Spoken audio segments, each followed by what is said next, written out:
सिद्धेभ्यः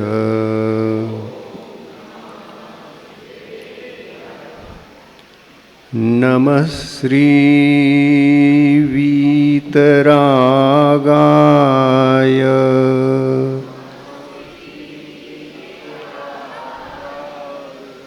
सर्वज्ञाय नमोस्तुते।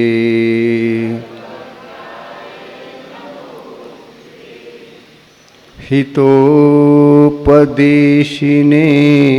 तुभ्यं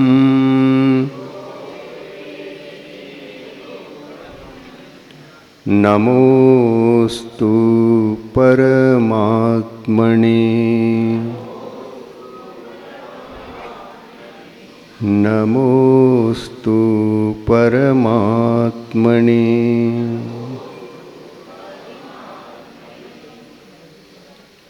पंच परमेष्टि भगवान की,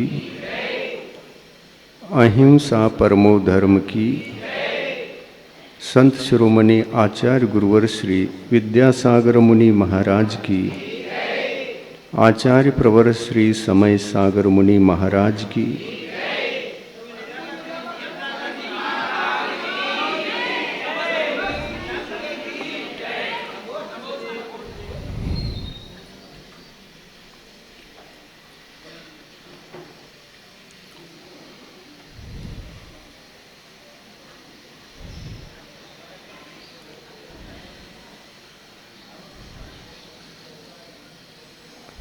संसार में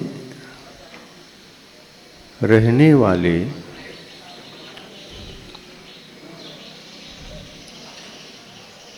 संसारी प्राणियों को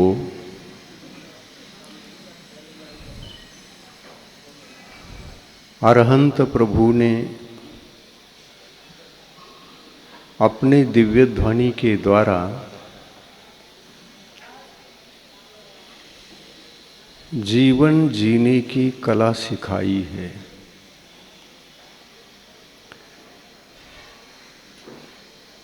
उस दिव्य ध्वनि के माध्यम से वही उपदिष्ट हो जाता है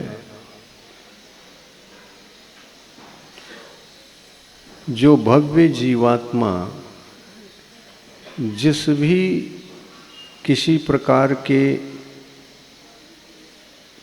भी प्रकार की समस्या से ओतप्रोत हों,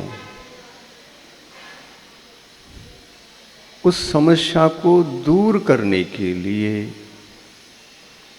समूह शरण चले जाते हैं। किंतु भगवान से यह प्रार्थना नहीं करते कि हे भगवान, हमारी समस्याओं को आप दूर करो। हम यह चाहते हैं, यह कामना करते हैं, हमारी मनोकामना को आप पूर्ण करो। तो भगवान भी अपने वाणी के द्वारा समस्याओं को दूर नहीं करते,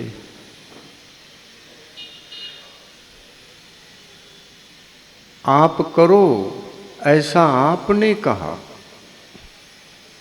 लेकिन भगवान कहते हैं समस्या का दूर होना मेरे द्वारा संभव नहीं, वह तो तुम्हारे द्वारा ही दूर हो सकेंगी। भरपूर समस्याएं हैं जीवन में, एक एक करके गिनते जाओ, समस्याओं की कोई सीमा नहीं होती। इतनी सारी समस्याओं को लेकर के भगवान के पास हम पहुंच गए और भगवान ने कहा तुम्हारी एक भी समस्या को मैं दूर नहीं कर सकता। भव जीवात्मा घर छोड़कर समय निकालकर समूह शरण में प्रवेश कर चुका है। श्रद्धा और भक्ति से ओतप्रोत होते हुए कुछ भगवान हमको करेंगे, इस सद्भावना से जाता है और वहां जाकर के पहले से ही भगवान ने कहा मैं कुछ नहीं कर सकता, क्योंकि मेरी दशा ऐसी दशा है, मैं वीतरागी हूं।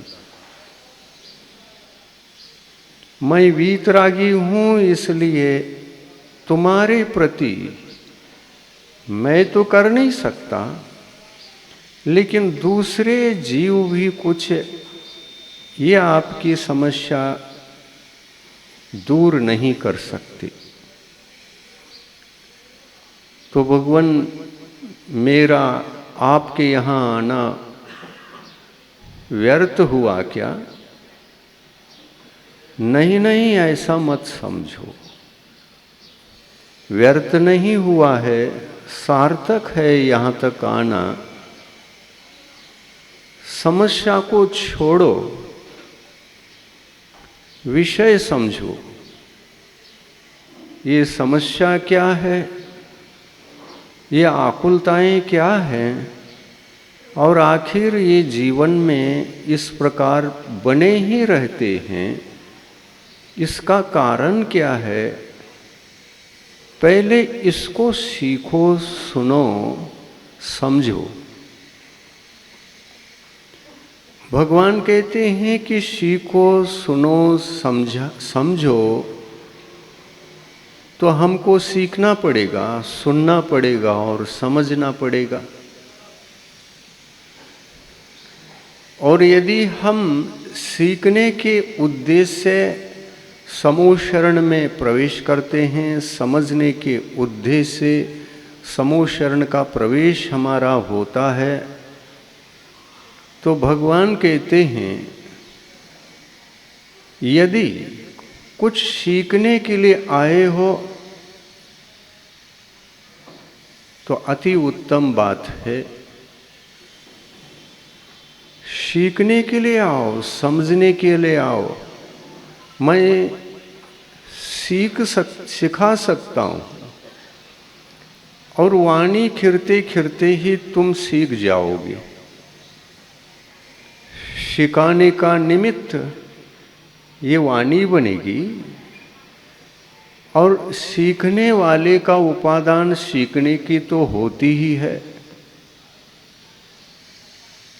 सीखने की शक्ति हमारे पास विद्यमान है, और उसको छोड़कर हमको कुछ नहीं करना है, उपादान को बदलना है। सीखते सीखते, सुनते सुनते, समझते समझते। और हमने अनादिकाल से ऐसे भगवान से कुछ सीखा नहीं, समझा नहीं, और शिक्षा भी नहीं ली। इसी कारण से यह हमारा अज्ञान अनादिकाल से साथ रहा,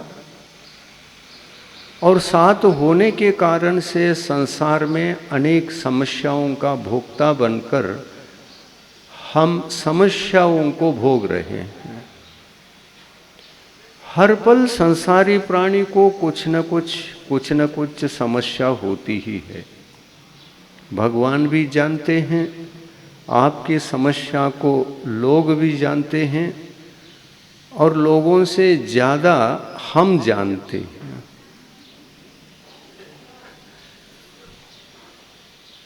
क्यों जानते हैं?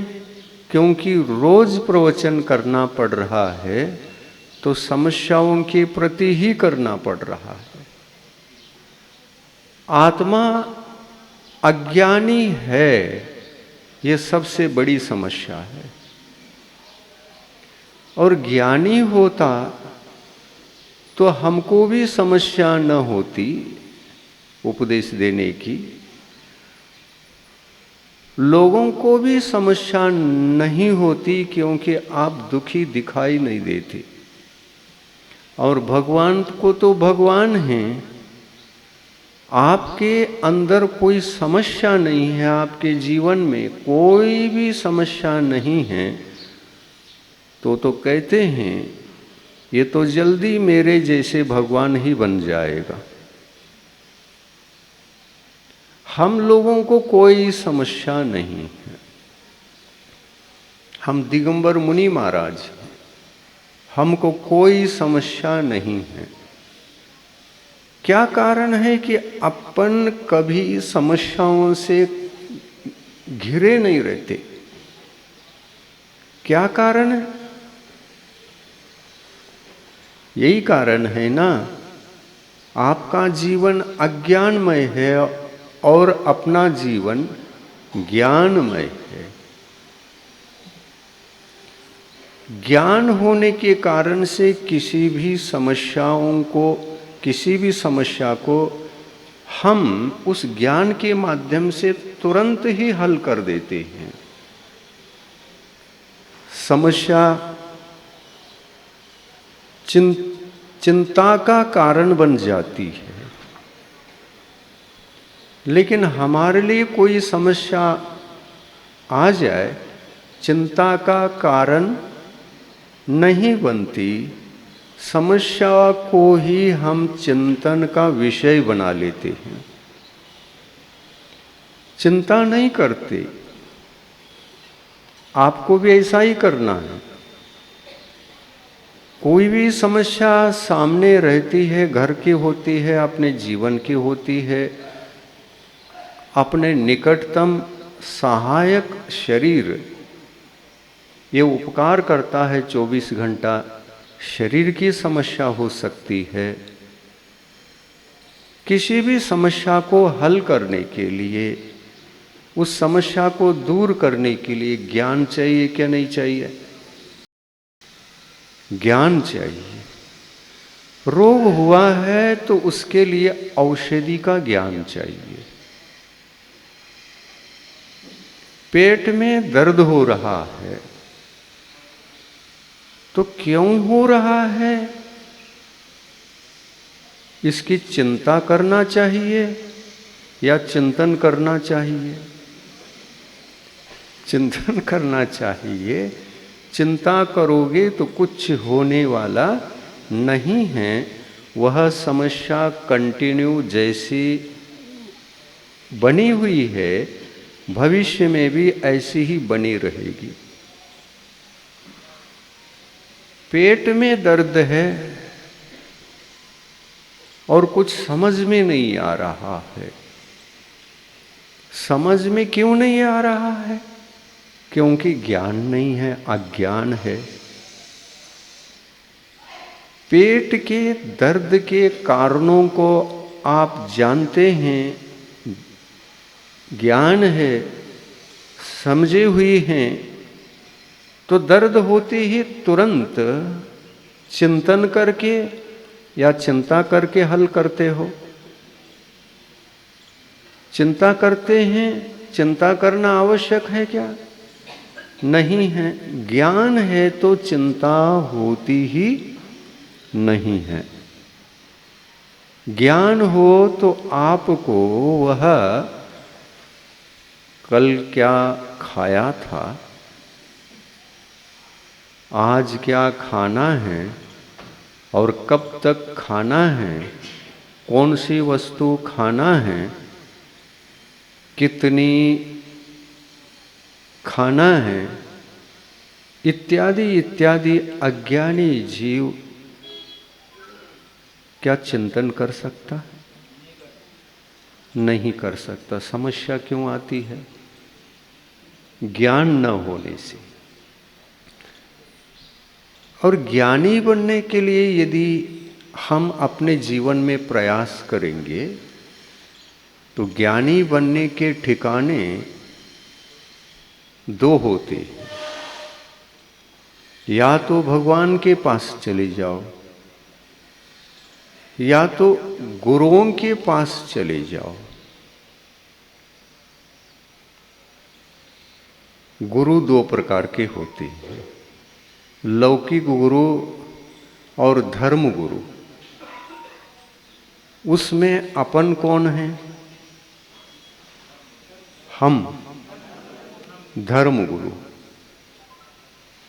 और लौकिक गुरु कौन है?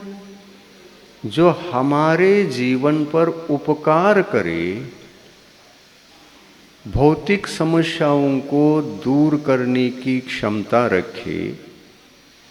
जो जो उपकार करता है, या तो वह ज्ञान देकर के उपकार करता है, या तो वह ज्ञान न देते हुए समस्या जो आपके पास है उसको डायरेक्ट उपचार करता है। ज्ञान नहीं देता है तो उपचार तो करेगा ही करेगा। तो वैद्य को क्या कहोगे आप, लौकिक गुरु या धार्मिक गुरु? लौकिक गुरु। जो उपकार करे वो हमसे बड़ा है, और जो बड़ा होता है उसको गुरु संज्ञा होती है। गुरु का मतलब क्या? बड़ा, हमसे बड़ा। यानी हम में जो नहीं है वो उनमें है, उनको हम गुरु कहते हैं। परमार्थ क्षेत्र में भी हम धर्म गुरु हैं, लेकिन धर्म गुरु होकर के भी हम शिष्य भी हैं क्या? नहीं। शिष्य होकर गुरु बनना भी आवश्यक माना गया है, और शिष्य बनने का मूल उद्देश्य भी गुरु बनने के लिए ही होता है। किसके पास चले गए आप? किसका शिष्यत्व स्वीकार किया? यदि लौकिक गुरु के पास गए हैं तो उनके शिष्यत्व को, यदि धार्मिक गुरु के पास गए हैं तो उनके शिष्यत्व को आप स्वीकार करते हैं। और शिष्यत्व स्वीकार करने का मूल उद्देश्य क्या होता है, आप समझ सकेंगे और इस प्रश्न का उत्तर दे सकोगे क्या? किसी गुरु के पास चले गए और उनके पास शिष्यत्व को स्वीकार करके अपना जीवन जीने लगे, और गुरु भी कहते हैं तुम्हारे शिष्यत्व को हम स्वीकार करते हैं। जिम्मेदारी आ जाती है ना बड़े होने से। तुम्हारे शिष्यत्व को हम स्वीकार करते हैं और आप गुरु के रूप में स्वीकार करो, तो बात खत्म हो जाती है। जो शिष्य है गुरु से सीखना प्रारंभ कर देता है, और जो गुरु हैं वो सिखाना प्रारंभ करते हैं। तो इससे समझ में आता है क्या नहीं कि कौन बड़े और कौन छोटे, शिष्य बड़े या गुरु बड़े? शिष्य हमेशा छोटा ही छोटा होता है और गुरु हमेशा हमेशा बड़े ही होते हैं।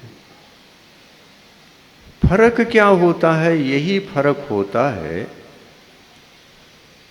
शिष्य आया है शिक्षा पाने, शिष्य आया है शिक्षा पाने, शिष्य आया है ज्ञान का लाभ उठाने, शिष्य आया है बड़ों से यानी गुरु से, बड़ों से मार्गदर्शन पाने। ऐसा कार्य शिष्य का होता है, कोई उद्देश्य बना करके आता है। और गुरु भी कहते हैं मैं आपको मार्गदर्शन देते हुए, शिक्षा देते हुए, उपदेश देते हुए उपकार करूँगा, और उपकार करने की जो सीमा है, समय है, वो सारा का सारा पूर्ण हो गया तो आप कौन बन गए? कौन बन गए? ज्ञान की अपेक्षा से देखो, वो गुरु बन गए। क्यों बन गए? जितना गुरु में है उतना ही शिष्य ने पा लिया, अब वो गुरु बन गए। तो गुरु ने पढ़ाया, गुरु ने शिक्षा दी, हर बात की गुरु ने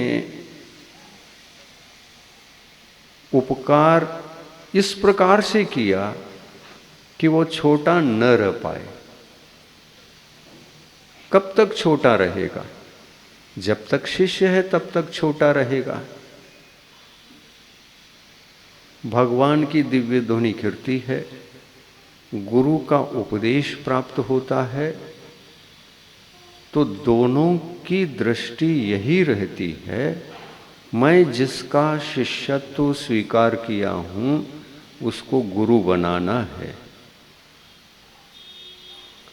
गुरुत्व उनके पास आ जाए। गुरु शिष्य के लिए गुरु बनाने के लिए होते हैं, और शिष्य के लिए जो गुरु होते हैं वो कुछ जो पाया नहीं कभी, उसको पाने के लिए होते हैं। जब तक पाने का सिलसिला चलता है तब तक वो शिष्य की कोटि में आते हैं। और गुरु ने देना, उपकार करना, ये कार्य समाप्त कर दिया देते देते, तो उनको क्या करेंगे? तुम्हारा शिष्यत्व खत्म हो गया है, अब आप जा सकते हो। या तो स्वयं का कल्याण करो, कल्याण कर रहे हो तो तुम्हारी भीतरी उपादान की अपेक्षा से तुम तो गुरु बन गए। जो मुझ में है वो तुम्हारे पास आ गया, पहला कुछ नहीं था, अब तो पूर्ण हो गए तुम। अब मैं तो समझता हूँ मेरे पास जितना था देने को वो सब कुछ दे दिया, अब जाओ।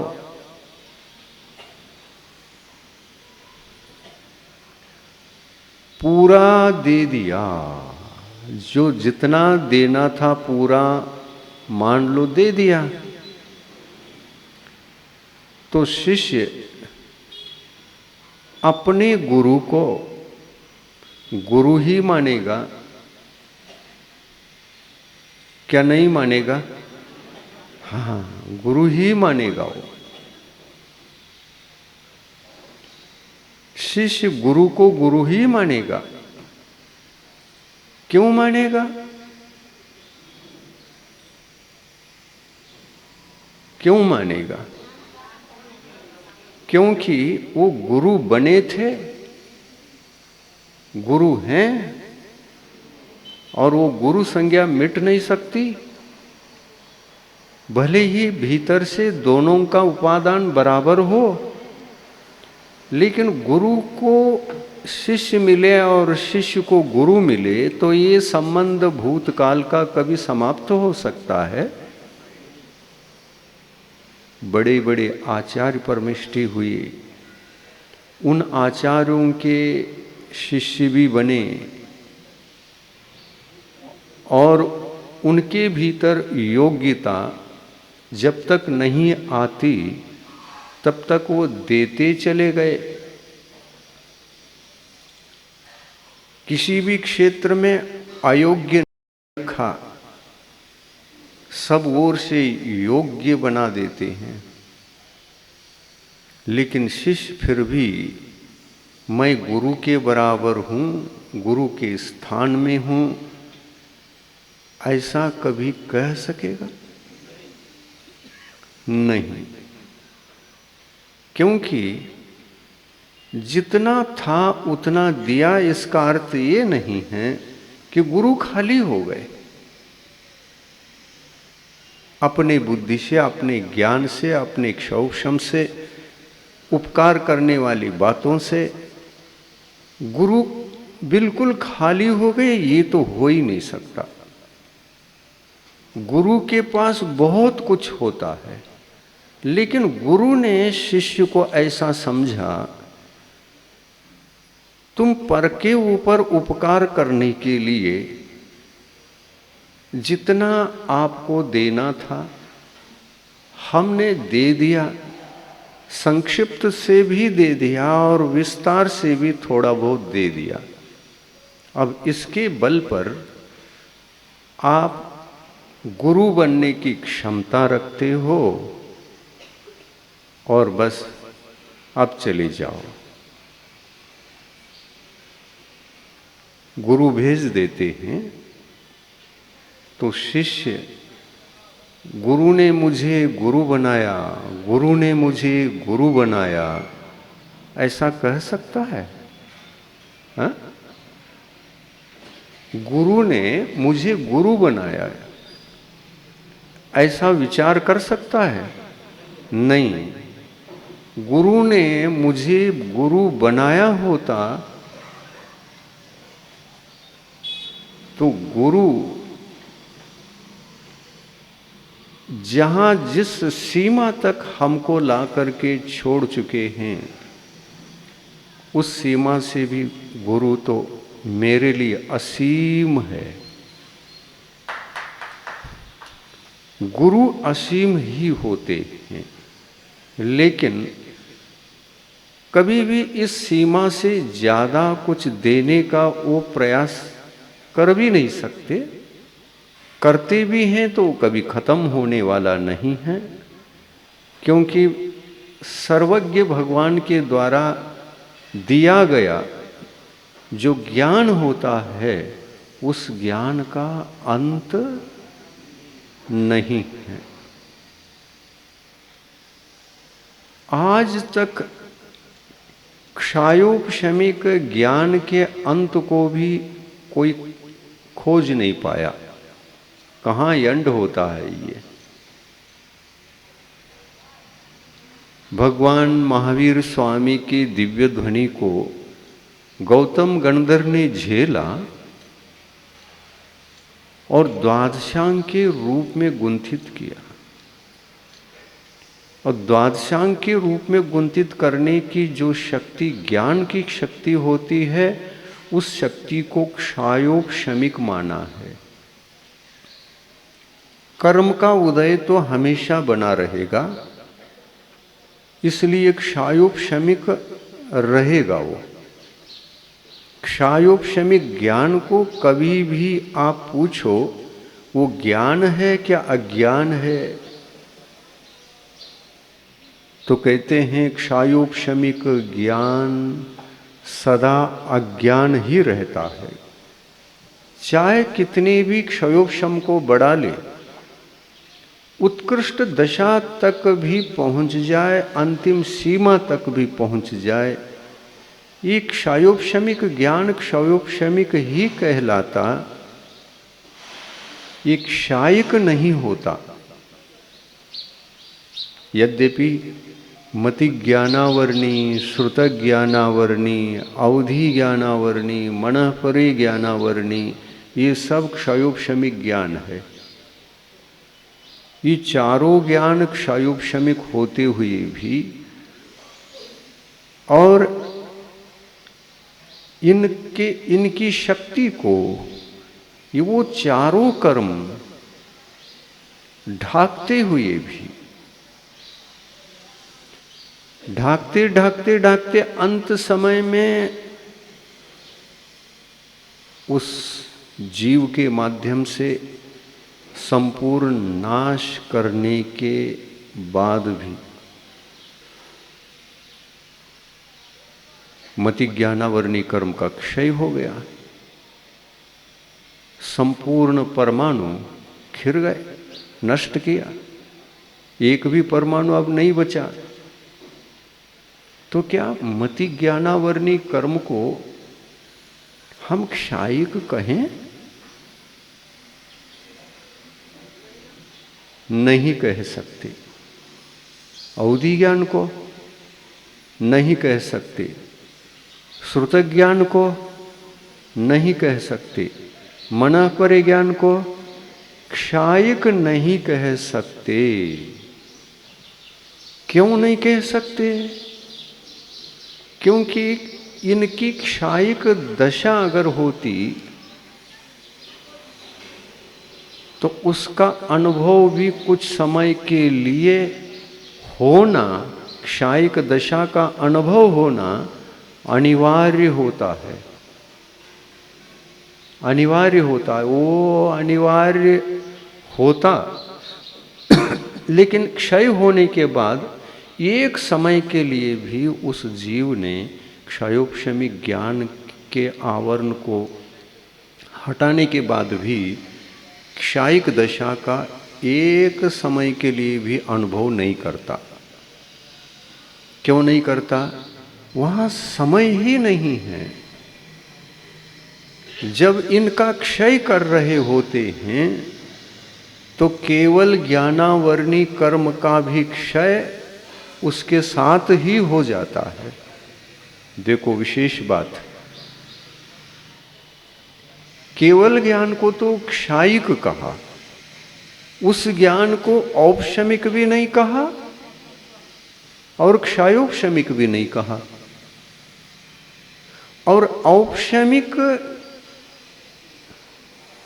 ज्ञान की वह दशा, क्षयोपशमिक और क्षायिक दो के रूप में ही होती है। औपशमिक दशा तो सम्यक्त्व के लिए है। औपशमिक सम्यक्त्व, क्षयोपशमिक सम्यक्त्व, क्षायिक सम्यक्त्व, ऐसे सुना है क्या नहीं?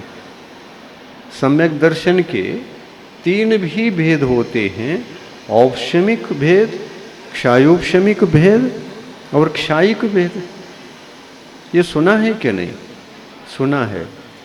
ज्ञान को ऐसा सुना है क्या? एक ज्ञान औपशमिक भी होता है, क्षयोपशमिक भी होता है और क्षायिक भी होता है। सुना? कौन सा नहीं है?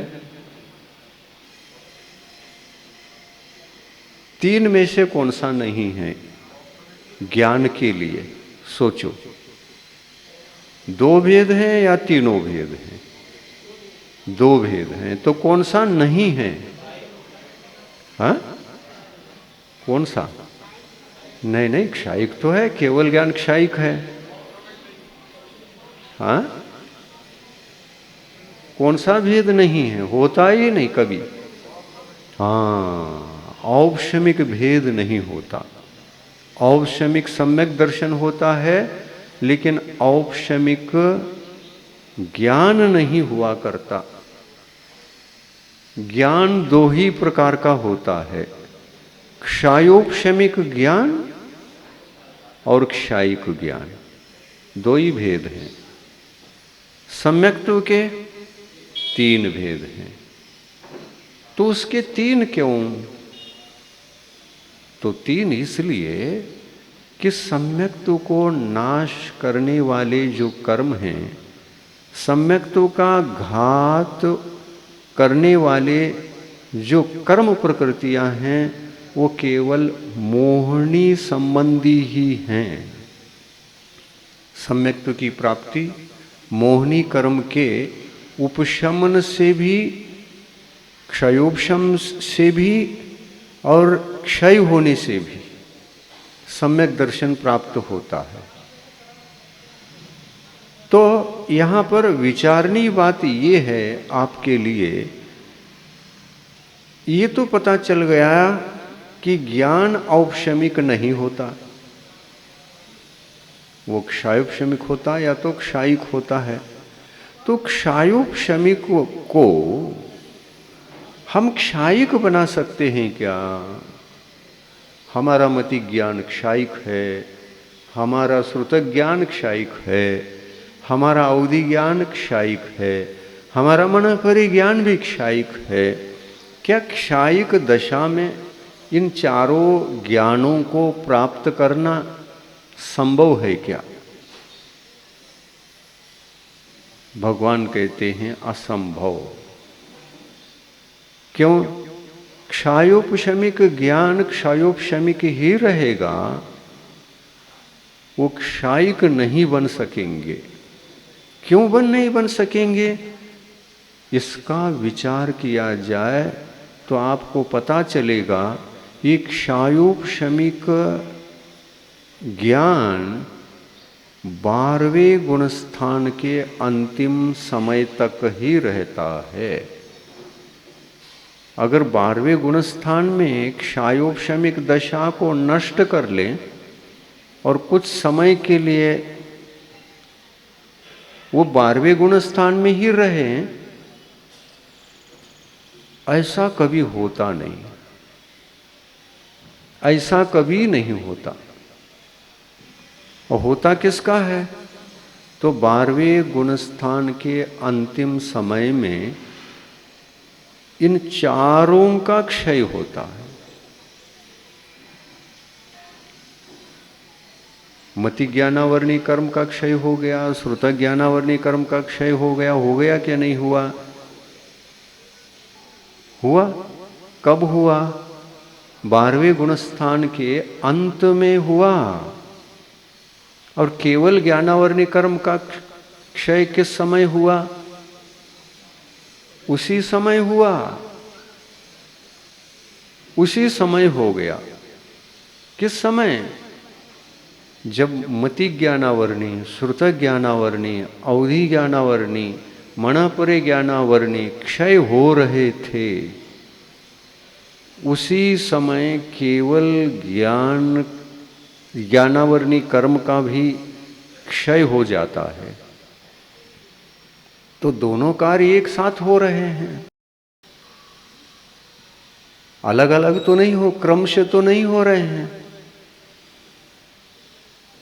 मति ज्ञानावरणी क्षय के पश्चात कुछ समय के बाद श्रुत ज्ञानावरणी कर्म का क्षय हुआ, अवधि ज्ञानावरणी कर्म का क्षय कुछ समय पश्चात हुआ, और मनः परे ज्ञानावरणी कर्म का क्षय उसके बाद हुआ,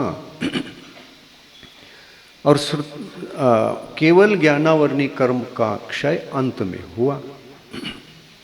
ऐसी सीक्वेंस ही नहीं है, एक के बाद एक के बाद एक के बाद, ऐसा क्रम नहीं है। क्यों नहीं है? क्योंकि 12वें गुणस्थान के अंतिम समय में चारों का क्षय एक साथ होना है, और चारों का क्षय एक साथ होने के पश्चात वह क्षायिक ज्ञान क्षायिक रूप में परिवर्तित होगा। उसके औपशमिक दशा नहीं है, उसका क्षायोपशमिक दशा नहीं है। केवल ज्ञान का तो केवल यानी केवल क्षायिक दशा एक ही है। हमने केवल ज्ञानावरणी कर्म को प्रकट करने के लिए प्रयत्न किया। क्या किया? अपने वीतराग भावों को बढ़ाया, उसकी साधना की, और साधना के फलस्वरूप केवल ज्ञान थोड़ा सा मिल गया, आंशिक रूप से मिल गया, ऐसा कह सकते। अगर वो आंशिक रूप से मिला तो क्षायोपशमिक भी रहेगा। केवल ज्ञान कभी भी आंशिक रूप से किसी को भी प्राप्त न हुआ है, न होगा। और ऐसे वर्तमान में भी कोई भी केवल ज्ञानी अपने क्षायोपशमिक दशा को प्राप्त करके वर्तमान में ऐसे कोई केवल ज्ञानी जी नहीं रहे हैं। और यदि ऐसा होता तो भगवान ही नहीं है। अगर केवल ज्ञानावरणी कर्म का क्षयोपशम होता तो केवल ज्ञानी भी छद्मस्त की कोटि में आते, अज्ञान की कोटि में आते। वो अज्ञानी है। क्यों अज्ञानी है? ज्ञानावरणी कर्म का क्षोभशम है इसलिए अज्ञानी है। और केवल ज्ञान के बहुत कुछ अंश को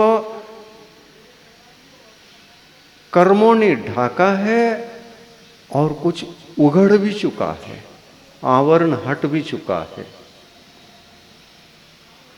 देखो, समझ में आ रहा है?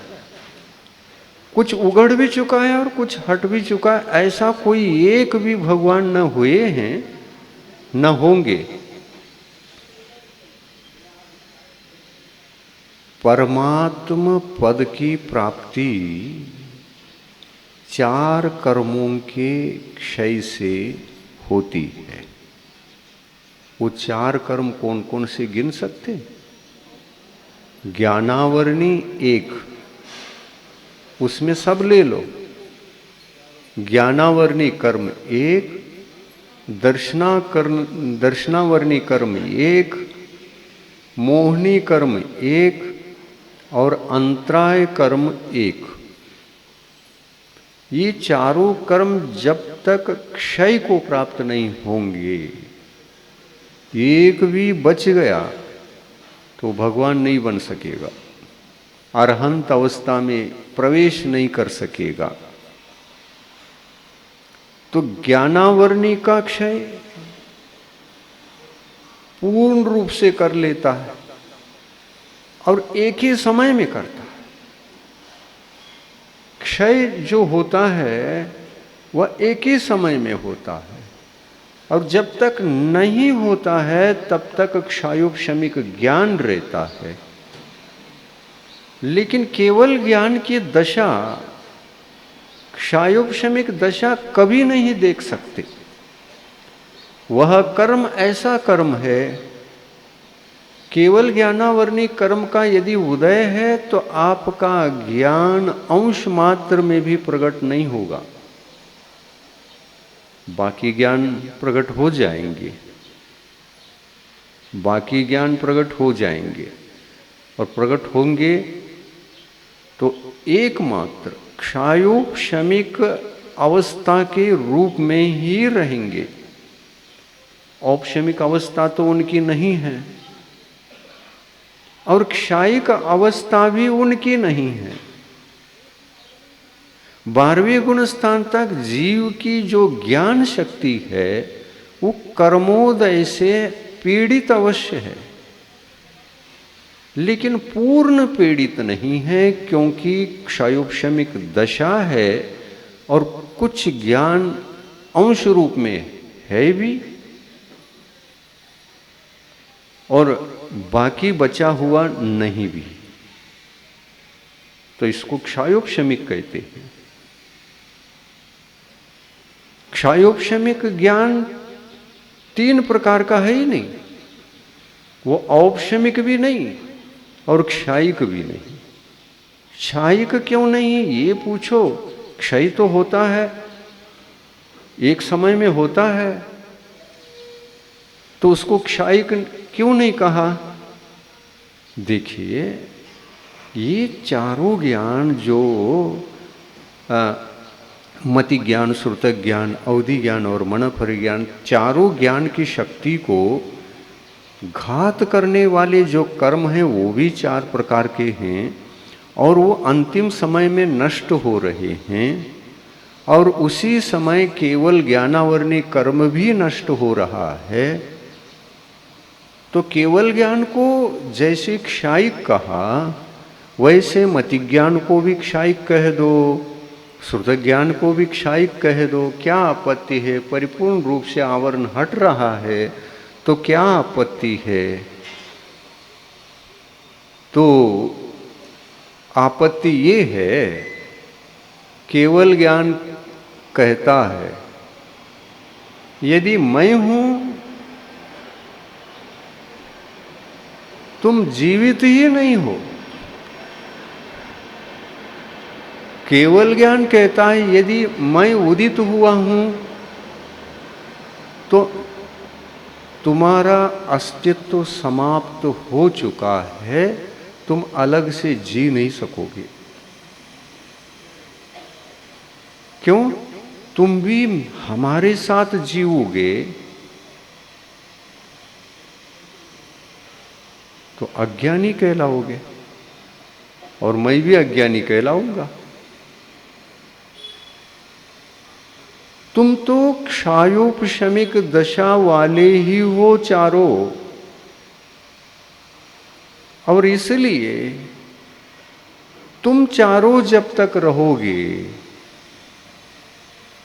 तब तक अज्ञानी कहलाओगे, क्योंकि आवरण तुम्हारे चारों ऊपर रहेगा। कुछ उगड़ा हुआ भी रहेगा और कुछ ढका हुआ भी रहेगा, इसलिए अज्ञानी रहोगे। आत्मा के ज्ञान की शक्ति को घात करने वाले ज्ञानावरणी कर्म होते हैं। और 12वें गुणस्थान के अंत समय में 12वें गुणस्थान के अंत समय में इन सब का क्षय होता है, लेकिन क्षायिक पर्याय को धारण करके ये चारों ज्ञान अपने अस्तित्व को दिखा नहीं सकते, और यदि दिखाएंगे तो केवल ज्ञान रहेगा नहीं। वो क्षय होकर के क्षायिक बन गया, और उस काल में ये क्षायोपशमिक अवस्था से क्षायिक अवस्था प्राप्त करके ये अपने अस्तित्व को कैसे दिखा सकेंगे? क्योंकि ये ज्ञान चारों जब तक होते हैं तब तक इनकी दशा क्षायोपशमिक दशा ही नियम से होती है। जब तक ये हैं विद्यमान तब तक क्षायोपशमिक दशा, और जब तक क्षायोपशमिक दशा तब तक छद्मस्त दशा, अज्ञान दशा। क्षायोपशमिक ज्ञान को अज्ञान ही कहा है, भले ही वह मन परे ज्ञान भी क्यों न हो, अवधि ज्ञान भी क्यों न हो, श्रुत ज्ञान भी क्यों न हो, और मति ज्ञान भी क्यों न हो। इनको क्या नामकरण दिया है? क्षायोपशमिक ज्ञान। क्षायोपशमिक ज्ञान का मतलब क्या? छद्मस्त अवस्था। छद्मस्त अवस्था का मतलब क्या? आत्मा में विद्यमान ज्ञान की शक्ति अपूर्ण, इसका नाम है छद्मस्त अवस्था। छद्म यानी क्या? छद्म, छद्म, छद्म यानी क्या? बताओ। छद्म यानी अज्ञानी। छद्म यानी क्या?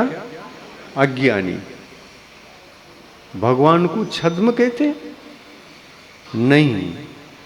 यदि छद्म कहोगे तो भगवान केवल ज्ञानी भी अज्ञानी कहलाएंगे। केवल ज्ञान उत्पन्न होने के पश्चात देखिए, एक बात विशेष रूप से आपको कहूँ तो आपको बहुत ही अच्छा लगेगा कि ये पता नहीं था और पता लग गया। क्या पता लगा रहा हूं, ध्यान से सुन लो।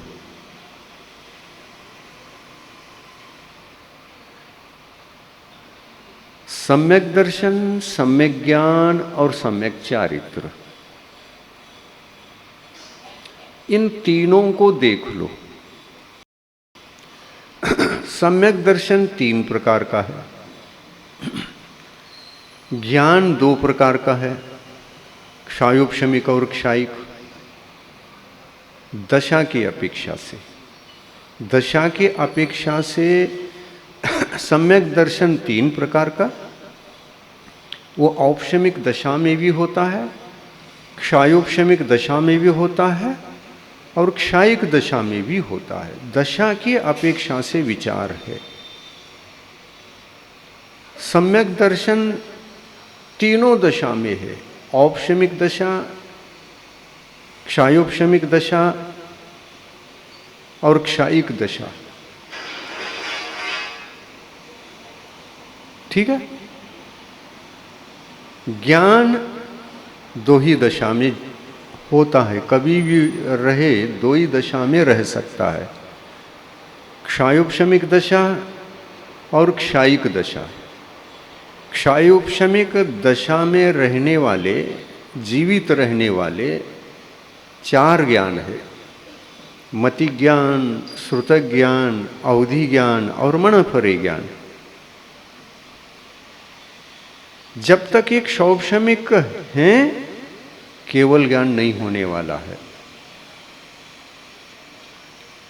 और केवल ज्ञान तभी होगा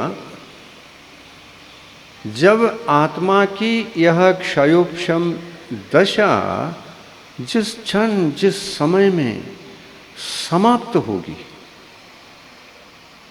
उसी वक्त वह भी उनके साथ प्रकट होता है।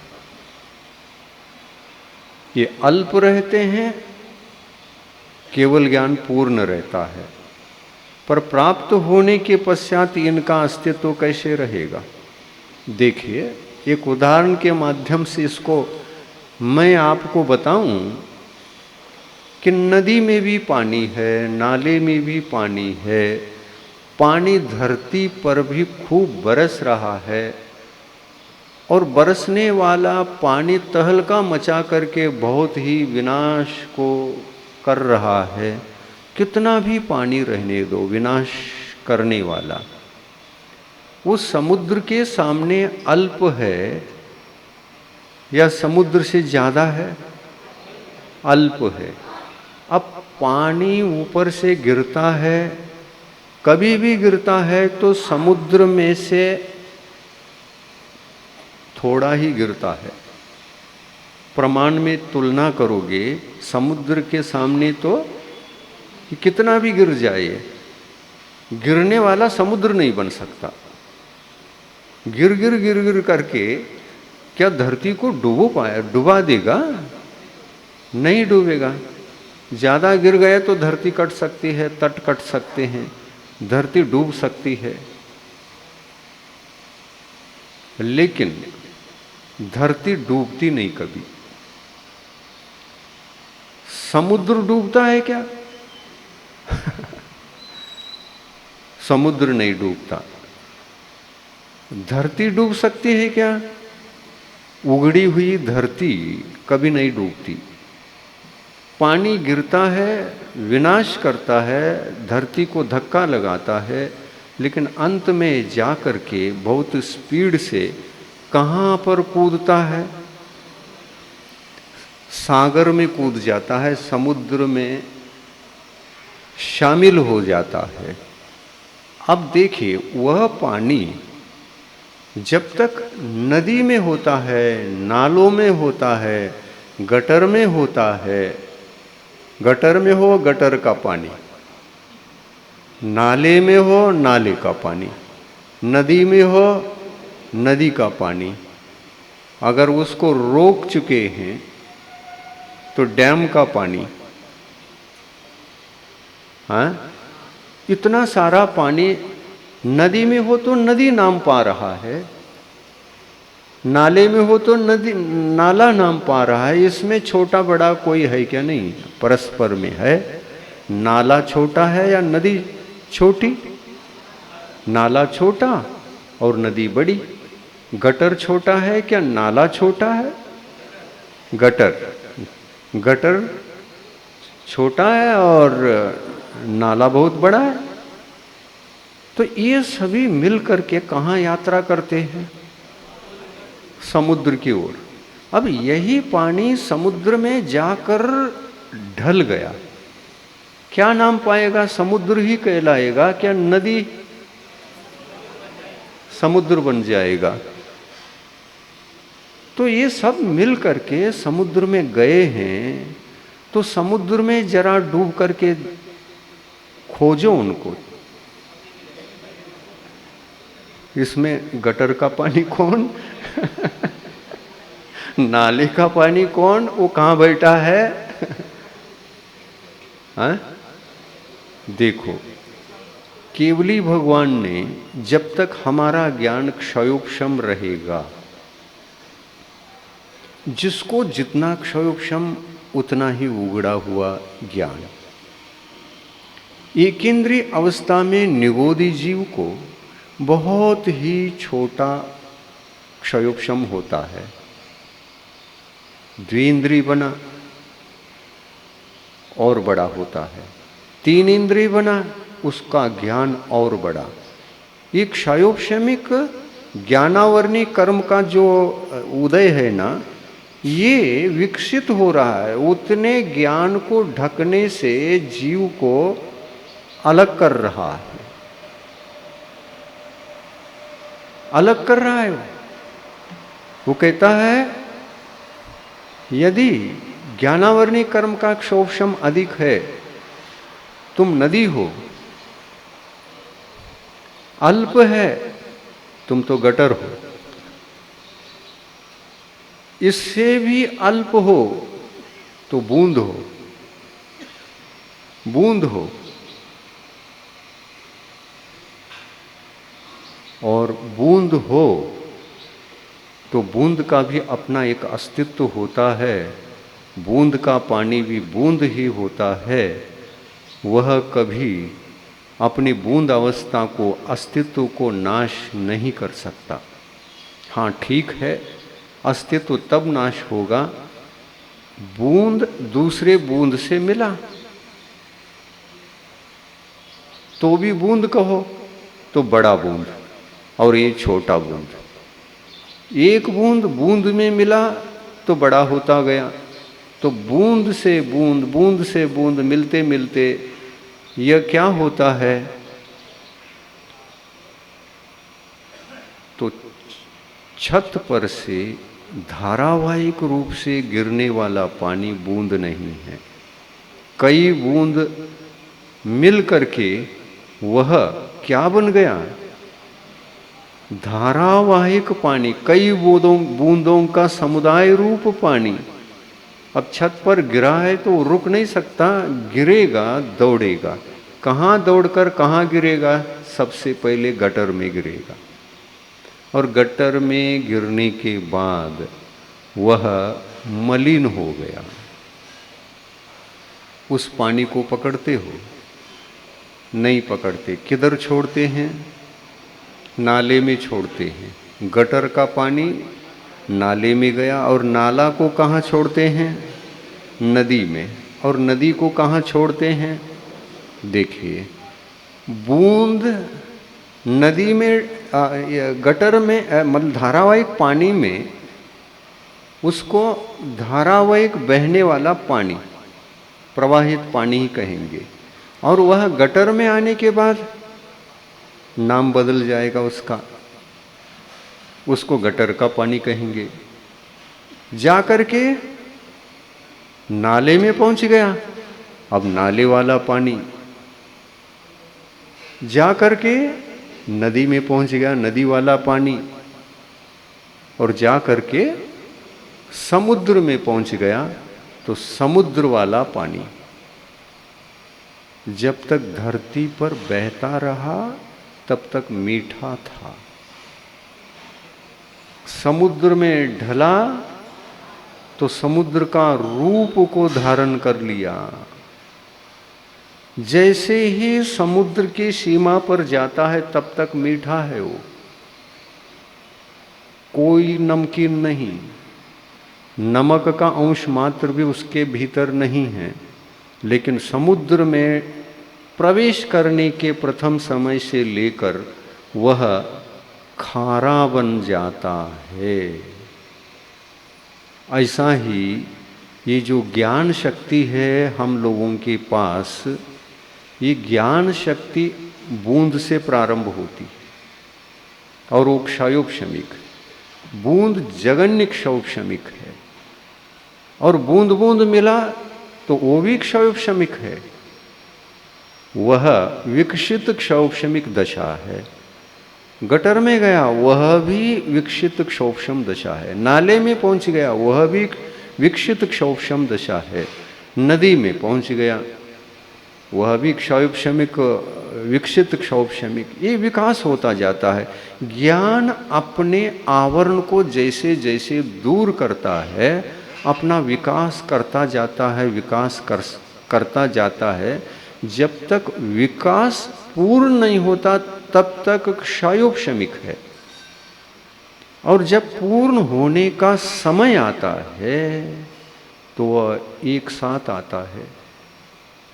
बहता हुआ नदी का पानी समुद्र में जब ढलता है उसको अंतर्मूर्त लगते हैं क्या? समय भेद है क्या? नहीं। समुद्र का जल खारा है,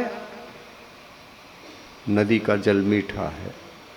खारे का स्पर्श करते ही क्या वह अपने मिठास को सुरक्षित रख सकता है?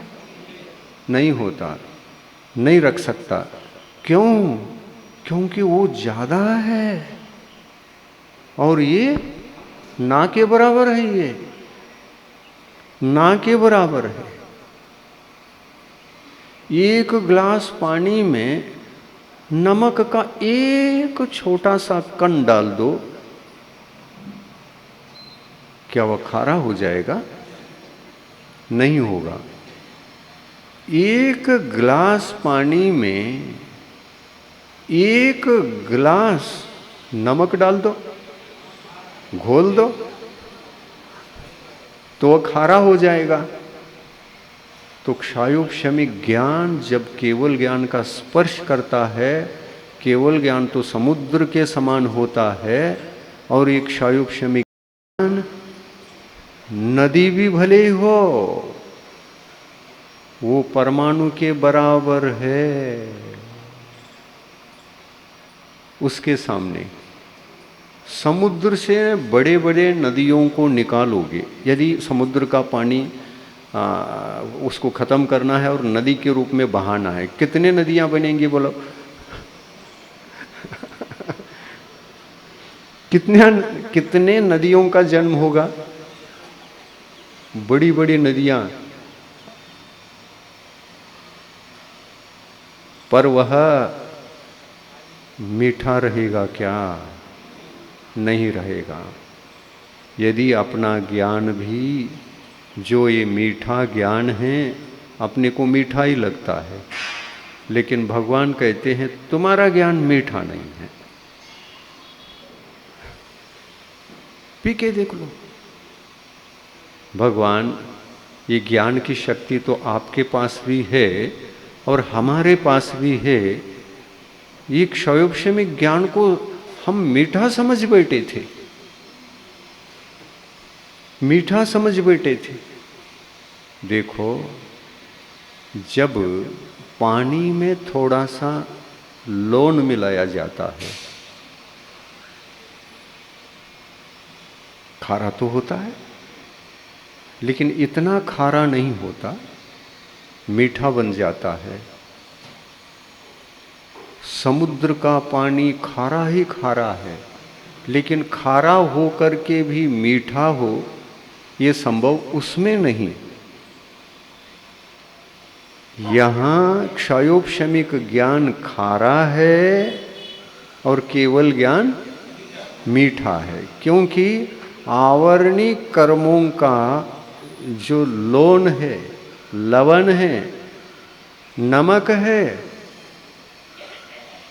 वो इसमें है, विकार पैदा करता है, ओरिजिनल नहीं रह पाता। ये ज्ञानों, ये चारों ज्ञान, ये ज्ञान नमकीन ज्ञान है,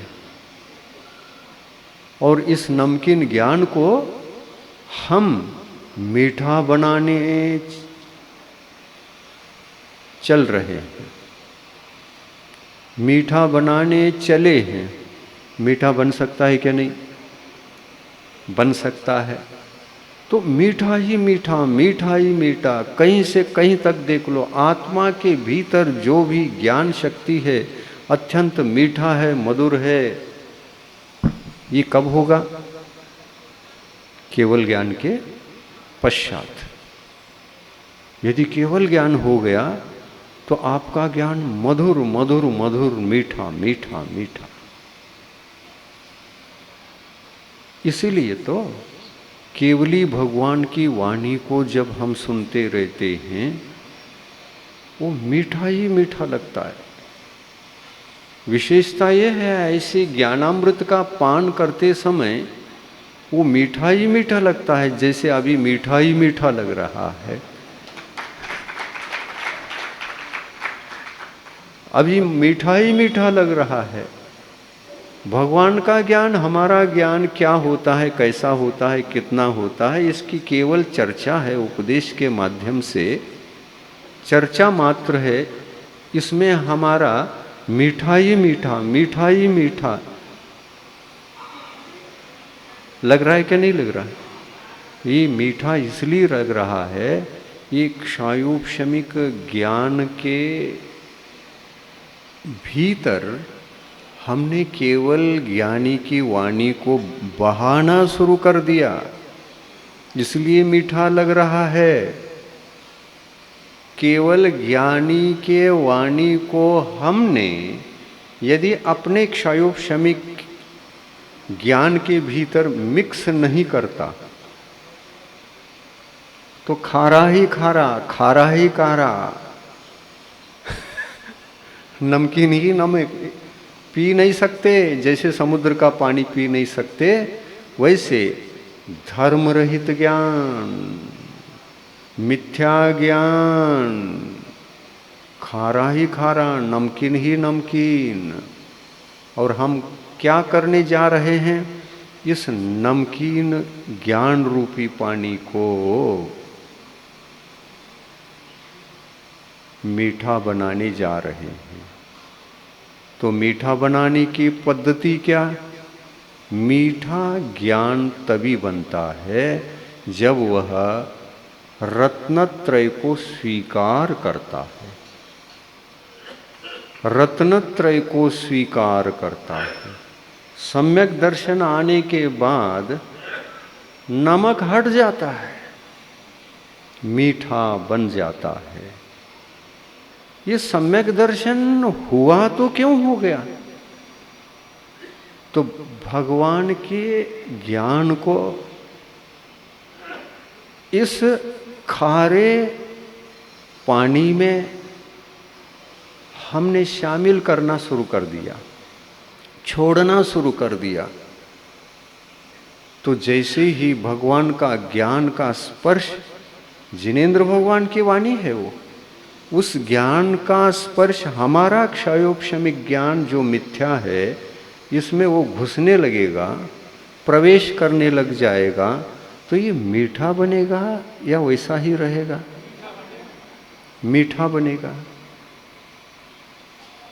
तो उनकी वाणी अलग, और छद्मस्त अवस्था में मिथ्या दृष्टि जीव की वाणी अलग। वो खारा ही खारा, नमकीन ही नमकीन होता है, उसको मुंह में रख भी नहीं सकते, इतना खारा होता है और इतना अहितकारी होता है। इसलिए मिथ्यात्व को सदा सदा अहितकारी ऐसा भगवान ने बताया। जीव जब मिथ्या दृष्टि होता है वो अहित ही करता है जीव का, इसलिए मिथ्या ज्ञान है। मिथ्या ज्ञान का मतलब असत्य ज्ञान, सम्यक ज्ञान का मतलब सत्य ज्ञान। सत्य क्यों हुआ? क्योंकि भगवान की वाणी को अपने अंदर मिक्स करना शुरू कर दिया और वह सत्य ज्ञान असत्य ज्ञान में प्रवेश कर रहा है, तो उसके असत्य की मात्रा तो कम होती जाएगी। मात्रा कम होगी क्षयोपशमिक अवस्था में, और पूरा ही नमकीन नमकीन नमकीन ज्ञान है तो मिथ्यात अवस्था में पहले गुण स्थान में नमकीन ही होता है वो। इसके भीतर वाणी को छोड़ते रहो, भगवान की वाणी को। वो सत्य है, सर्वथा सत्य, चारों ओर से सत्य। एक भी नमक का परमाणु जिसमें न हो उसका नाम केवल ज्ञान है, और एक परमाणु भी बचा हो नमक तो अक्षयोपशमिक ज्ञान है। तो समुद्र को इसमें छोड़ो, छोड़ना शुरू कर दो। छोड़ते छोड़ते छोड़ते आप जाओगे, नमकीन अवस्था घटती घटती घटती जाएगी और वह मीठा मीठा मीठा बनता जाएगा। केवल ज्ञान मीठा ही मीठा है, एक परमाणु भी उसमें नमकीन नहीं है। इसको छोड़ते जाओगे तो उसका नमकीनपना घटता जाएगा। और ये यात्रा कब तक चलेगी? ये यात्रा 12वें गुणस्थान तक चलेगी। 12वें गुणस्थान तक जीव को भगवान की वाणी ही एकमात्र मीठा बनाने का, अपने ज्ञान को मीठा बनाने का साधन है। और किसी भी दुनिया के किसी भी जीव के वाणी को इसमें शामिल करोगे और खारा बनता जाएगा वो। और इसीलिए कहा ज्ञान को सम्यक ज्ञान बनाने के लिए आपको पहला पुरुषार्थ क्या करना चाहिए? तो भगवान ने कहा जिनवाणी की शरण लो और देव शास्त्र गुरु की श्रद्धा करो। सच्चे देव, सच्चे गुरु, सच्चे शास्त्र की श्रद्धा करो। सच्चा शास्त्र क्या है? तो वह भी भगवान की फिल्टर्ड वाणी। गुरु क्या है? उसी फिल्टर्ड वाणी को परोसने वाले। परोसते हैं कि नहीं? हम अपना परोसते हैं क्या भगवान का परोसते हैं? हम अपना जल पिलाते हैं क्या भगवान का पिलाते हैं? अनादिकाल से गुरु के पास भी अपना ही ज्ञान था, भगवान का ज्ञान तो था ही नहीं। अनादिकाल से अब तक, जब तक जिनवाणी समझा नहीं, गुरु के द्वारा दिया जाने वाली वाणी को ग्रहण नहीं किया, शास्त्र नहीं पढ़े, जिनेंद्र भगवान की वाणी नहीं पढ़े, तब तक हम क्या थे? हमारा ज्ञान क्या था? खारा ही खारा था क्या? मीठे का एक अंश भी था उसमें? खारा ही खारा था ना। हाँ, ये समझ में आना चाहिए। जीव तभी तक मिथ्या ज्ञान को धारण करता है जब तक भगवान के वचनामृत निकला हुआ एक चम्मच जल इसमें मिक्स नहीं करता। तब तक वो मिथ्या दृष्टि, मिक्स करने के बाद सम्यक दृष्टि। आया समझ में? हाँ, आपका ज्ञान नमकीन है या एक आध चम्मच उसमें डाल दिया है भगवान की वाणी को, जो एक बार और पहली बार जो एक बार और पहली बार प्रथम बार अनादिकाल से तो एक चम्मच डाला ही नहीं था, और जिस दिन भगवान की उस वचनामृत को, उस मीठे जल को एक चम्मच भी उठाकर उसमें मिक्स कर दिया, उसी दिन आपको सम्यक दर्शन हो गया, सम्यक ज्ञान हो गया, और इस तरह से आप अपने आत्म कल्याण के मार्ग पर आके खड़े हो गए। आत्म कल्याण के मार्ग पर कौन खड़ा रहता है? केवल यानी केवल सम्यक दृष्टि, मिथ्या दृष्टि नहीं, सम्यक दृष्टि। मिथ्या दृष्टि कहाँ खड़ा रहता है? वो अपने में खड़ा रहता है, अपना जल अलग, अपना स्थान अलग, अपना मार्ग अलग खड़ा रहता है। लेकिन उसको चाहिए कि नहीं चाहिए भगवान की वाणी? चाहिए कि नहीं? इसीलिए देव, शास्त्र, गुरु, इन तीनों के बिना हमको एक चम्मच भी सच्चा ज्ञान नहीं मिल सकता। और जब तक नहीं मिलता हम अपने हैं, हमारा ज्ञान मिथ्या है, खारा है, वो कभी खत्म नहीं हो सकता। इसलिए अनिवार्य कहा है देव, शास्त्र, गुरु की शरण में जाओ। वो शरण काय के लिए? एक चम्मच समीचीन ज्ञान को, सत्य ज्ञान को असत्य ज्ञान में मिलाया जाए तो ये असत्य ज्ञान भी सत्य ज्ञान के रूप में, सम्यक ज्ञान के रूप में कन्वर्ट हो जाए। इसलिए आवश्यक है देव, शास्त्र, गुरु का सुनना। उन्होंने भी तो ऐसा किया। पहले तो खारा ही खारा था, जब देव, शास्त्र, गुरु के शरण में गए तो उनका ज्ञान मीठा हो गया, और मीठा हो गया तो यात्रा प्रारंभ हो गई। चौथे गुण स्थान से लेकर प्रारंभ हो जाती है, और प्रारंभ होते होते फिर पंचम में जाता है। पंचम गुण स्थान में अनुवृत्ति बन जाता है। श्रावक धर्म प्रतिमाओं को ग्रहण करता है, वो श्रावक अनुवृत्ति कहलाता है।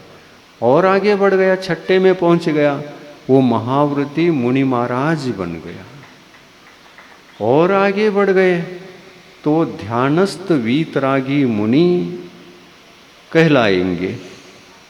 और आगे बढ़ गया तो वह भगवान बनने के सम्मुख अवस्था में खड़ा हो गया।